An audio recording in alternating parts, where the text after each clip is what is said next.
I love it when it snows. The world falls completely silent, and I can sleep undisturbed.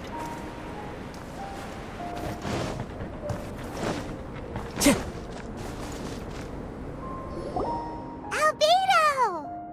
Traveler, Paimon. I suppose your story is ready. Yep. How about you? Do you need some more time? No need. I am also ready to tell my story. Paimon calls dibs! Paimon first! Please, go ahead. Okay, here goes. Once upon a time, there was an evil researcher who went into the mountains and did a crazy experiment on whopper flowers to transform their appearance. After a lot of pain and suffering, the whopper flowers finally took on a human form. Then they stood by the side of the mountain to wait for unsuspecting bypassers. To whoever spoke to them, they would ask them questions such as, "Who am I? Who are you?" If the bypasser got the wrong answer, the last sound they'd make would be a yelp before the whopper flower ate them alive in one bite. Ooh, truly frightening.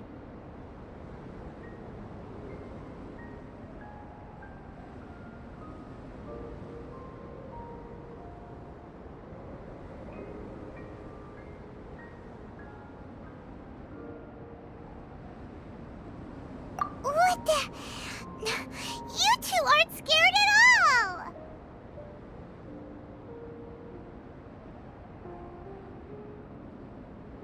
Don't go nitpicking, okay? If you didn't like the story, go write your own!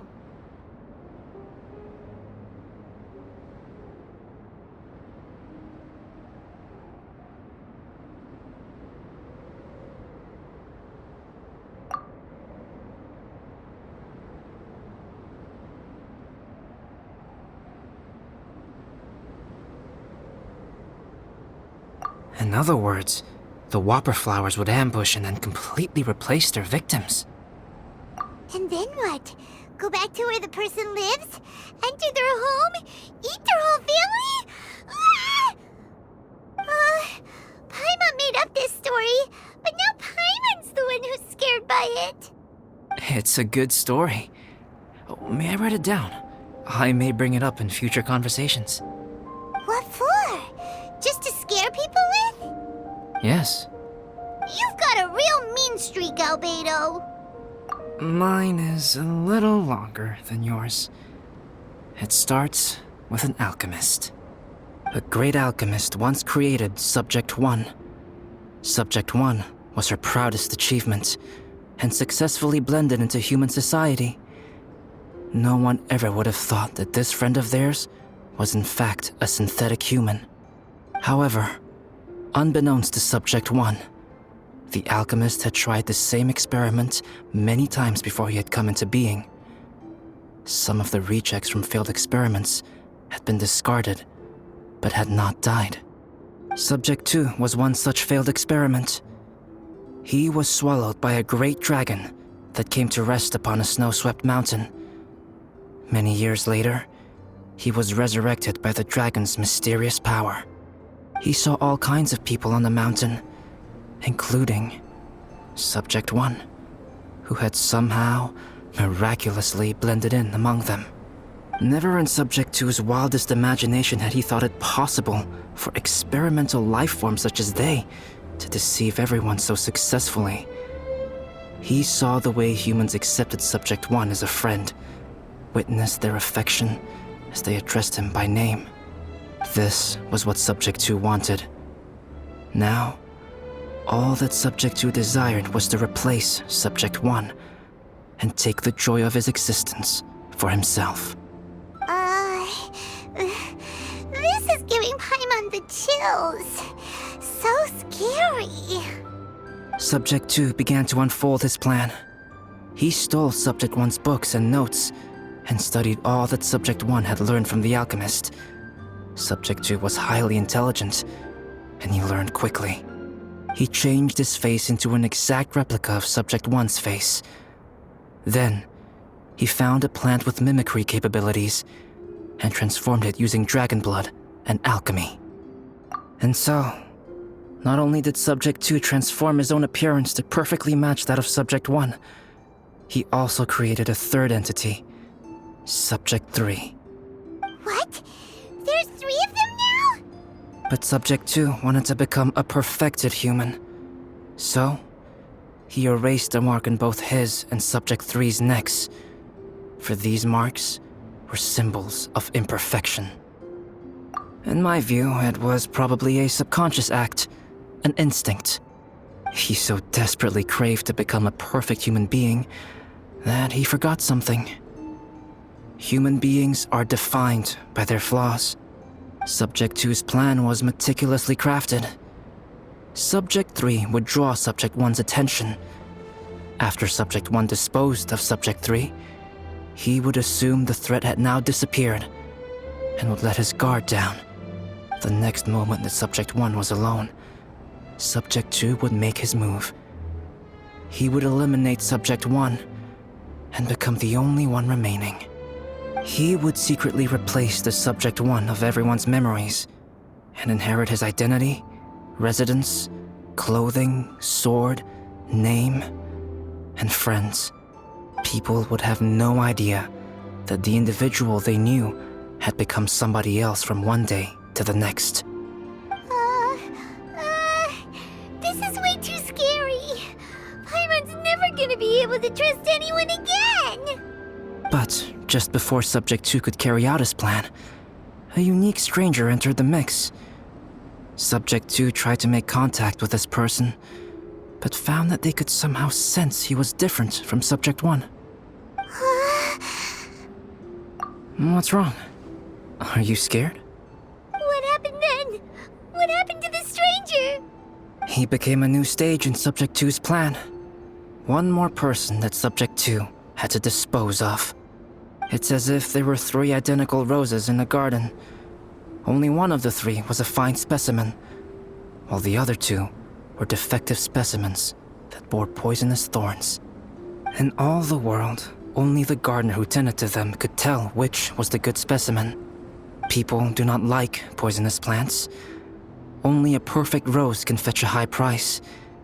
If the inferior specimens wanted to conceal the fact of their worthlessness, they would have to take the gardener out of the picture, using their poisonous thorns. This is exactly what Subject 2 was thinking. So, he hid in the shadows and waited patiently. Maybe soon, he would get his chance to become truly human.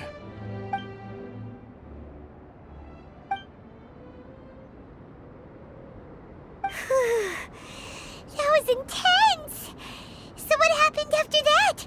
Did Subject 2's plan succeed? Paimon can't bear thinking about it. Fortunately, it is just a story. And even in this story, Subject 2 did not succeed. But you can never let your guard down on Dragonspine.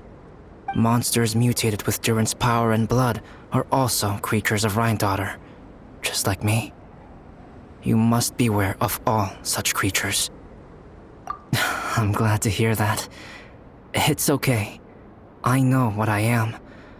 You and I are both different, so there is no need for me to hide the truth from you. The only thing is that sometimes, when I think about how mighty the power of alchemy is, I feel so small. As beings who set foot in this world, how arrogant are we in desiring to control our destiny and in desiring to create? Is creation an arrogant act, traveler? If not, why do we call the ones that created us and control us gods? If it is, then what qualifies us to call ourselves creators? How far must we take our reverence and respect, and what purpose does it serve? Nothing special, but whenever I think about it, I feel a twinge of grief. Poor Albedo. Hello? Traveler, are you here? Hey, is that Amber? Thought we might find you here. We're here to deliver a message from Cyrus. There's gonna be a big event down at the base camp, and they want you there too, Traveler. Winter camp is nearing its end.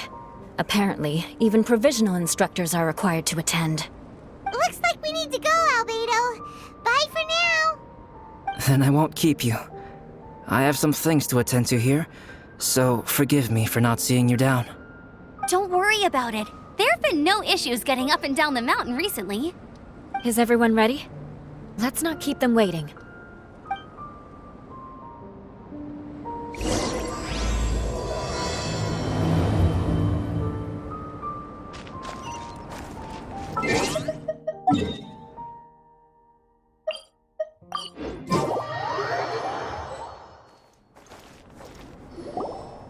Huh?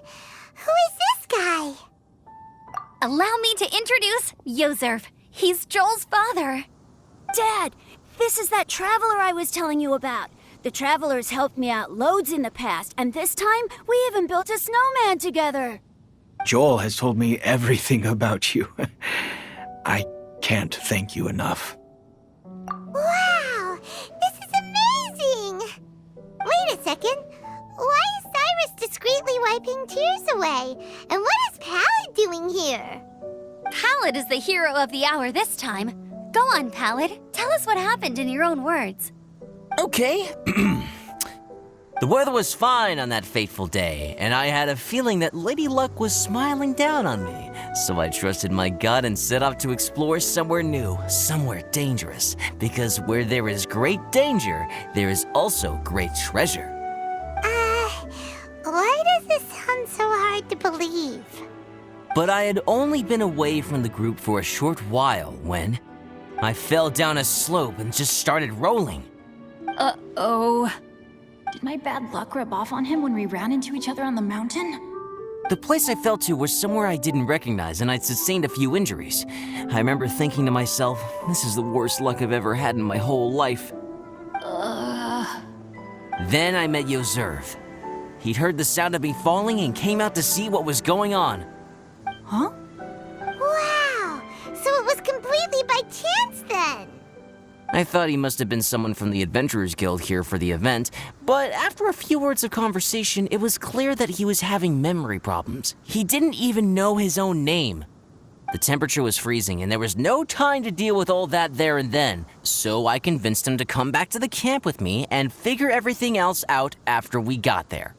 We got back to the camp, ran into Joel, and the moment he saw him, he froze for a second with this completely stunned expression on his face, and then he started crying out, "Dad! Dad!" That's when Yozerf suddenly started to remember. My memory has still not fully recovered, but Joel and his mother, they are the only ones that I will not, no, that I cannot forget. Daddy. Daddy's right here, Joel. Daddy's right here. Yozerf, don't you remember anything else at all? The poor princess, feeding the foxes? I'm sorry. I have no recollection. Maybe it's because of the head trauma. I'm not sure. I woke up and found myself covered in blood. My things were gone, and there was nothing to indicate who I was or how I got there. I crawled into a cave and settled in for a slow recovery. After my legs and feet were a little better, my hunting skills were what kept me alive. Dad, I was so worried about you. I'm all right now, Joel. Oh, don't cry. Daddy's not going anywhere. I'm here to stay. Oh, this is good. This is good. You know what, though? I definitely think my luck got worse after running into Benin on that mountain. I knew it. I just... No. I just meant if it weren't for you, there's no way I ever would have run into Yozerf on a mountain this huge. Besides, we got back safely, didn't we? So don't blame yourself. Maybe sometimes miracles can only happen when you get just unlucky enough. Pallid.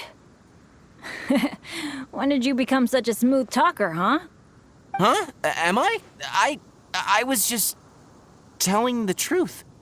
Oh, yeah. I want to say thank you to the Traveler, Uncle Cyrus, Auntie Eula, and Auntie Amber. Thanks, everyone. You all helped look after me, and I will always remember it. But I guess I can't take the snowman with me, or it'll melt once it leaves Dragonspine. It's such a shame. Oh, I can help with that. One moment. Huh? Eula? Here, take this. It's powdered rime. Just add it to your snowman, and it will never melt. Wow! Really? Oh, this is awesome! You're the best, Auntie Eula! Dad, I have an unmeltable snowman now! How cool is that? How can I ever repay you all? Thank you all. Thank you from the bottom of my heart. Dad, I want to go move the snowman. Can we do it now, please? Okay. I'll be leaving with Joel now. I'm sure I'll see you all another day. Very well, very well. It's time for Pallid and I to have another discussion concerning his breaches of adventurer discipline. Huh? But Cyrus, I think I kind of made up for my mistakes this time, you know? See you guys!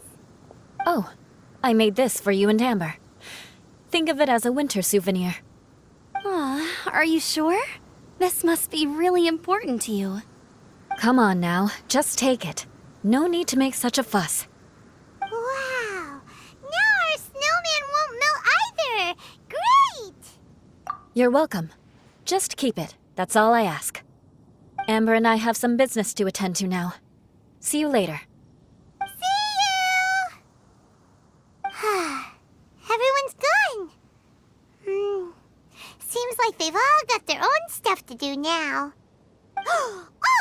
You know what? We've been on Dragonspine all this time, and somehow Paimon still forgot to ask Albedo about how to make a fruit juicifier machine that could keep the juice fresh.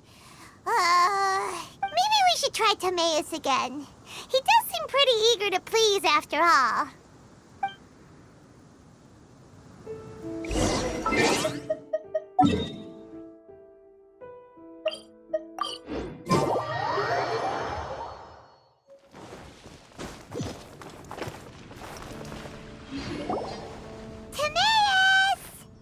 Traveler and Paimon, what can I do for you? Wait a minute. You've got that mischievous look on your face. Oh, you're not still thinking about that ridiculous juicer thing, are you? Timaeus, will you help us? Well, if the Traveler isn't really interested, then, yeah, maybe I'll give this one a pass. It's just the weirdest request ever. No, but Paimon's Sunsettias are gonna go to waste without it. And the time it would take me to research something like that, I could probably pick those Sunsettias again 10 times over. New research project, Timaeus? We meet again.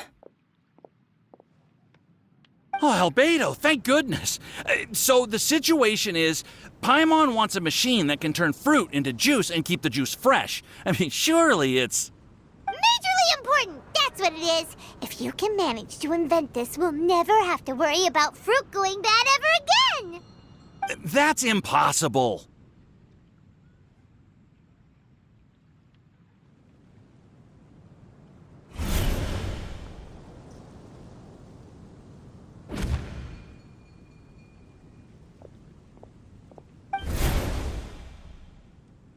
Turning fruit into juice is not hard, but keeping it fresh is more difficult. But if you simply want to keep the fruit from rotting, there are many ways to achieve this. Right, Traveler?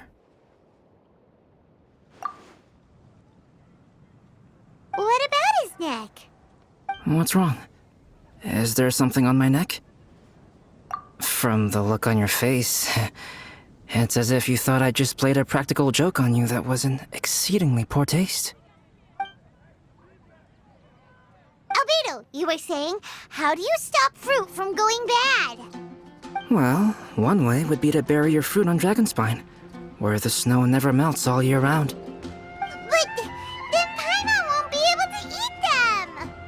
You could always live on Dragonspine. No, too cold for Paimon. Or you can give the fruit to me, and I would take it to Dragonspine for you. But since you don't like the cold, you'd have to send someone else to pick them up when you want them. This is where you come in, Traveler. Suddenly sounds a lot more feasible with other people doing all the work. Okay then, shall we go with that idea? Fruit buried on Dragonspine will stay fresh for much longer.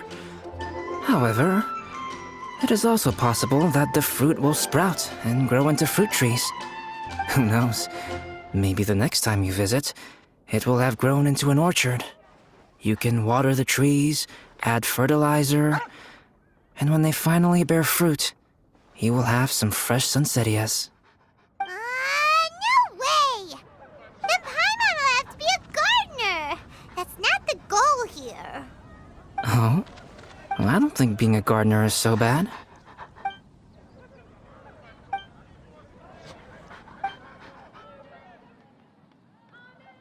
Albedo! Stop trying to get your hands on Paimon's super sweet Sincerias! It bothers you, does it? Of course it bothers Paimon! They are the rarest, super-duper sweetest Sincerias ever! And they're not for you! Okay, but they're just Sunsettias. I think you're only so attached to them because you don't have much fruit of this quality in your possession. When someone's pockets are full and their spirit is fulfilled, they don't easily fall prey to this kind of yearning. Really?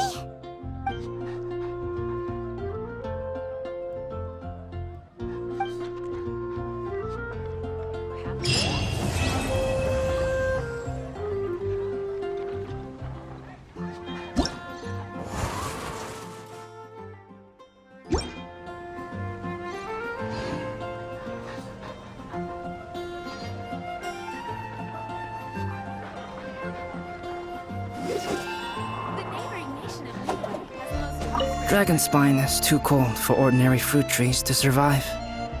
But if, one day, Dragonspine did become home to gardens and orchards, there would be more reasons for people to visit.